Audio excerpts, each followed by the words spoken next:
పుట్టింది పురిటిలోనా పోయేది మట్టిలోనా ఈ ఇల్లు స్థిరముగదయ్యా అందిలేలన్నా నీ ఇల్లు వేరే ఉందయ్యా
మానవ జన్మకి 84 లక్షల జీవరాశుల్ని మానవ జన్మ చాలా శ్రేష్టమైనది.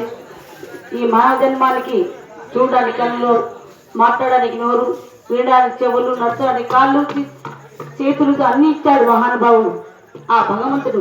ఎందుకంటే మంచి చెడ్డ 2 మాత్రం సంపర్చుకోమన్నాడు. 3 నాళ్ళు బతికిన శభాషిగా బతికమని చెప్తాడు భగవంతుడు. కాబట్టి ఏది మనకు శాశ్వతం కాదు. ఈ ఇల్లు మనకు స్థిరం కాదు, ఎక్కడో మన ఇల్లు. కానీ ఉన్నన్నాళ్ళు మంచిగా బ్రతికితే అదే మంచిగా మనకి ఎంత వచ్చేది, మంచితనం మనకి ఎంత వచ్చేది. కాబట్టి తలపించినటువంటి విజయ్ గారికి, అశోక్ గారికి భగవంతుడు ఎల్లవేళ కాపాడాలని కోరుకుంటూ, సోమ గారికి చెప్తాను కదా అప్పుడు, మరి వారికి కూడా భగవంతుడు ఎల్లవేళ కాపాడాలని కోరుకుంటూ, సత్యమైనటువంటి ఆంజనేయుల గారి ఆత్మకు శాంతి గల భగవంతుడు ప్రార్థిస్తూ, మరి అన్నటువంటి వదిలే స్వామి నాకు ప్రత్యక్షమై నా దోషత ఈ బోధ నిమ్మపండు అరటిపండు ఇచ్చి అనేటువంటి మధ్య మాయమయ్యారు. స్వామి ఇచ్చినటువంటి ఈ బోధ నిమ్మపండు తీసుకొని మా పావుడ పట్టడానికి ఎలా బయలుదేరుతుందంటే గోవిందనారాయణ వైకుంఠరాజా గోవింద స్వామి ఇచ్చిన నిమ్మపండు